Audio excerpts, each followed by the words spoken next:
Olá a todos, sejam bem-vindos a Kenzie. Meu nome é Patrick e hoje vamos aprender como usar o modelo de caixa flexível do CSS ou Flexbox. Utilizamos ele para controlar o layout de elementos em uma página web, beleza?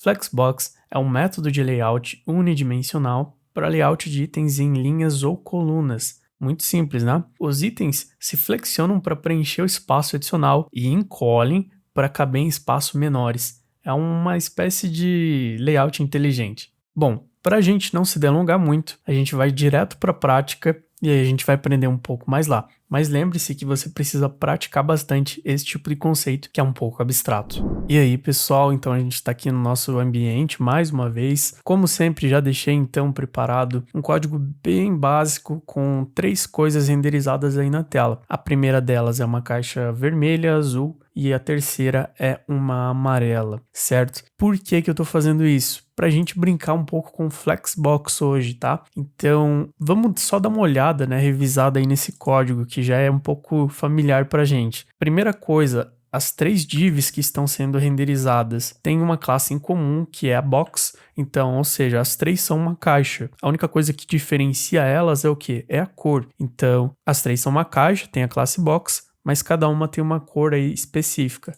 Primeiro a vermelha, depois azul e aí por último tem a yellow. Por que que eu usei em inglês? Porque a gente está usando aqui o background color red, por isso que a classe dela está em inglês também, beleza, pessoal? Bom, a primeira coisa aí que a gente precisa fazer quando está usando o Flexbox é a criação então de um Flex Container, né, que a gente chama. Primeira coisa que eu vou fazer então é criar uma div e aí eu vou englobar essas 3 divs aqui dentro dela. Seguro Alt, seta para cima, salvo, beleza. Não vai mudar nada na renderização porque a div por si só não tem semântica, né? Ela não tem nenhum significado e ela não vai renderizar nada a não ser que a gente peça, certo? Como não tem nada sendo renderizado nela, eu poderia colocar um teste aqui, né? Um título, mas ela tá com certeza funcionando porque os filhos dela estão sendo renderizados, beleza? E para usar o Flexbox é muito fácil, pessoal. Primeiro eu preciso adicionar a classe container aqui, né? Lembrando que container não é necessariamente uma palavra aí reservada, tá? Não é isso. É mais uma convenção, né? Então o que a gente vai fazer é adicionar a classe container. Simples assim, tá? Vou salvar. Aquele teste ali vai sair da minha tela. E aí aqui eu vou voltar para o meu CSS. Vou dar um Enter aqui porque o meu container ele é mais importante nesse escopo, ele vem primeiro, né? No meu código, ele é listado primeiro. E a gente sabe que o HTML é lido de cima para baixo, né? Então a gente vai escrever o nosso CSS seguindo esse padrão também. Para a gente acessar a classe é muito fácil, a gente já sabe. Ponto container, abre o bigode, fecha o bigode, dá um enter aqui e aí a gente vai de fato começar a usar o Flexbox. E o primeiro passo para a gente escrever essa regra aí é display flex. Salvando, a gente vê que já teve uma boa diferença aí, né, na apresentação, no layout dessa nossa página. Então, o que a gente percebeu?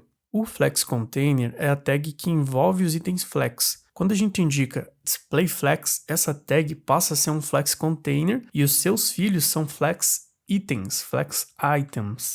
O que isso quer dizer na prática? Quer dizer agora que todas essas divs aqui dentro estão seguindo aí a regra estabelecida pelo Flexbox. E o motivo, né, dessas nossas 3 caixas terem ficado dispostas uma do lado da outra é porque é um comportamento padrão, né? O que a gente pode fazer é aqui no container, a gente pode vir aqui e utilizar então uma propriedade chamada Flex Direction. O que essa propriedade vai aceitar? Valores como row, que quer dizer fileira, né?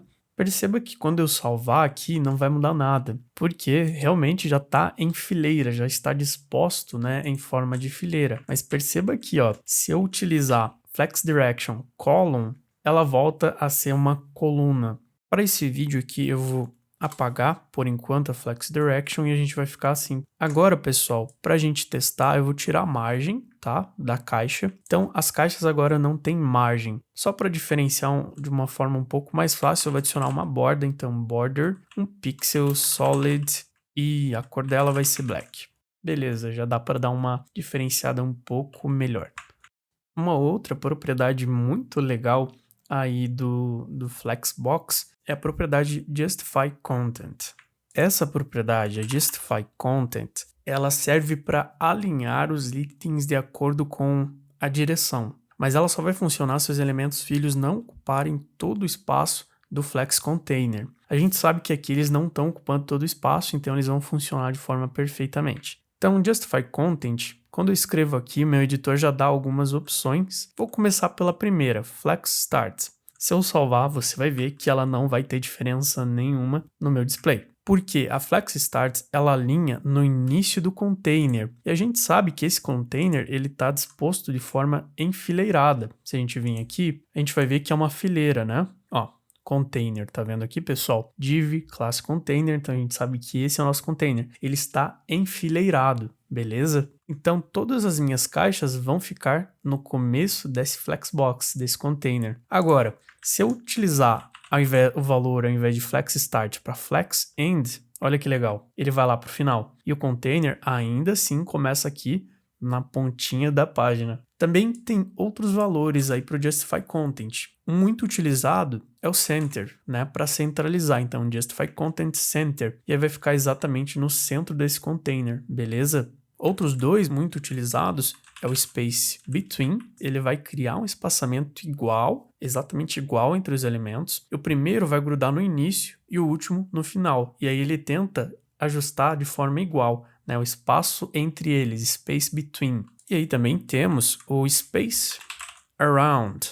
Também tem um comportamento parecido. O que ele vai fazer, ele vai criar um espaçamento também, só que nesse caso o espaçamento no meio será 2 vezes maior do que no final. Então ele deixa um espaço ao redor, né, dos elementos. E preste atenção que isso só vai funcionar se eu estiver passando essas instruções no meu container. Por isso que o container tem uma grande importância aí, né? Por enquanto, eu vou deixar o meu Justify Content no valor padrão dele. Eu vou apagar aqui e ele vai ficar no Flex Start por padrão, beleza? Bom, pessoal, e aí também tem uma outra propriedade chamada Flex Wrap. Para demonstrar ela, eu vou fazer o seguinte. Na minha caixa, eu vou mudar o tamanho, né, a largura dela, aliás. Agora ela não vai mais ser uma caixa quadrada, ela vai ser uma caixa que ocupa, ao invés de 150 pixels, 45% dessa minha tela. Quando eu salvar, você vai ver que ela não está ocupando 45% coisa nenhuma. O que está acontecendo é que o Flexbox está obrigando elas a ficarem na mesma linha, por conta dessa propriedade Flex Wrap. A Flex Wrap ela vem com o valor NoWrap. O que esse NoWrap faz? Está dizendo para não haver a quebra de linha. Então, o que a gente pode fazer? Ao invés de NoWrap, a gente pode vir aqui. Se a gente não declarar nada, vai ficar assim, não vai quebrar a linha. A gente pode vir aqui, FlexWrap, em minúsculo, claro, FlexWrap, e dizer para quebrar a linha. Wrap, a gente utiliza esse valor wrap. Assim que eu salvar, perceba aí que a quebra de linha começa a acontecer. E aí eu posso vir aqui dentro aqui no meu HTML, dentro do container, adicionar uma nova div com a classe box e red também. A gente vai salvar e aí ela renderiza aqui do ladinho. E beleza, é isso que eu queria. Agora perceba que se, né, eu voltar aqui aos meus 150 pixels, salvando, beleza, ela volta lá para cima, porque realmente 150 pixels não é o suficiente para ver essa quebra de linha. Então, a Flexbox, ela vai brincar muito com isso, né? Por isso que a gente tem que não chutar e realmente tentar entender o que está acontecendo na nossa tela. Agora eu voltei para a nossa estaca inicial, né? Onde a gente estava daquela forma, só que agora a diferença é que a gente tem esse novo quadrado vermelho aqui do lado. E eu fiz isso para a gente mostrar para vocês umas variantes aí da Flex Direction, né?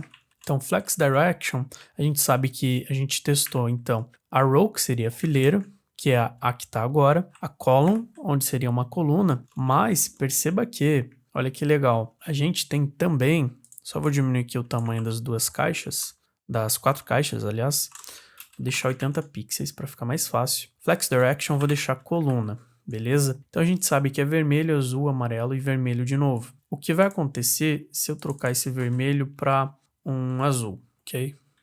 Um novo azul. Vamos salvar. Então, vermelho, azul, amarelo e azul. Existe uma variante aí no valor dessa propriedade Flex Direction que é column reverse. E, como o nome já diz, ela vai ser o reverso, né? A ordem reversa. E assim também existe, assim como existe a row reverse, beleza? Perceba que ela não troca só a ordem, ela vai trocar aí o lado inteiro. Então, por exemplo, aqui perceba que o nosso container começa aqui na ponta mesmo. O que ela vai fazer é pegar o final e trocar pelo começo. Por isso que aqui fica em branco esse espaço, beleza? Tomar cuidado com isso. No Flexbox, nada melhor do que a gente praticar e ler a documentação, certo, pessoal? Por que eu digo isso? Porque eu não posso te passar todo o conhecimento em um pequeno vídeo. Você também precisa ir lá e testar, porque a melhor forma de você aprender é realmente colocando a mão na massa, fuçando, lendo a documentação. Claro, é muito importante ver o vídeo para você ter uma base também, mas para ajudar vocês na Flexbox, que é um conceito abstrato, eu entendo, tem muita coisa para aprender, existem algumas plataformas aí que ajudam. Eu, pessoalmente, né, quando eu estava aprendendo, eu dei uma olhada nessa Flexbox Froggy. O que essa plataforma é? Ele é um joguinho, pessoal. Então, olha que legal. Bem-vindo a Flexbox Froggy, um jogo onde você ajuda o Frog e seus amigos escrevendo código CSS. O objetivo desse jogo aqui, pessoal, vai ser guiar esse sapo para a vitória régia. Agora que a gente sabe que temos um container, quem que é o container nesse escopo aqui, pessoal? É o lago, beleza? É o lago, ponto. Para a gente fazer o sapo e a vitória régia se encontrarem, a gente sabe que o sapo e a vitória régia são itens desse lago, certo? Então temos o container e os itens. Essa é a analogia. Aqui ele dá algumas opções para a gente aí guiar o sapinho, né? Para ele se ligar aí à vitória régia. Aqui ele dá um exemplo, justify content flex end, né? Então a gente vai justify, vou escrever aqui justify content flex end, né? Lembrando que isso aqui não é uma plataforma da Kenzie, tá, pessoal? É só uma forma aí que pode ajudar vocês a entenderem esse conceito um pouco abstrato. E escrevendo esse código, o sapinho passa então a ir para aquele lado. Vindo para um próximo nível aqui, também temos outras opções. Aqui ele explica qual que é o problema e ele explica aqui cada propriedade. Então a Flex Start, os itens são alinhados à esquerda do container. Vamos testar? Justify content, né? Desculpa. Content Flex Start. Vamos esperar aqui e nada vai acontecer porque ele já está no Flex Start, claro. Agora a gente vai para o Flex End. Fazendo isso, os sapinhos vão para o final, mas não é isso que a gente quer. A gente quer que eles fiquem no centro. Para isso, a gente sabe que seria o center. Os itens são alinhados no centro do container. E é assim que você vai praticando nesse começo. Não indico ficar só em plataformas de joguinho e tal. Existem outras, e enfim. Eu indico que você pegue a base aqui e aí comece a fazer seus próprios projetos, beleza? É uma dica aí que eu deixei para vocês, só quem ficou aí até o final, beleza? Bom, pessoal, então por hora isso é tudo sobre a Flexbox. Aprendemos então nessa aula algumas propriedades muito interessantes. Percebemos então que a Flexbox ela auxilia, né, o programador na criação dos layouts e ela consegue se adaptar, né? É um tipo de display que consegue se adaptar muito facilmente e é muito utilizado no mercado de trabalho. Como sempre, obrigado por assistir, eu vou ficando por aqui e até a próxima.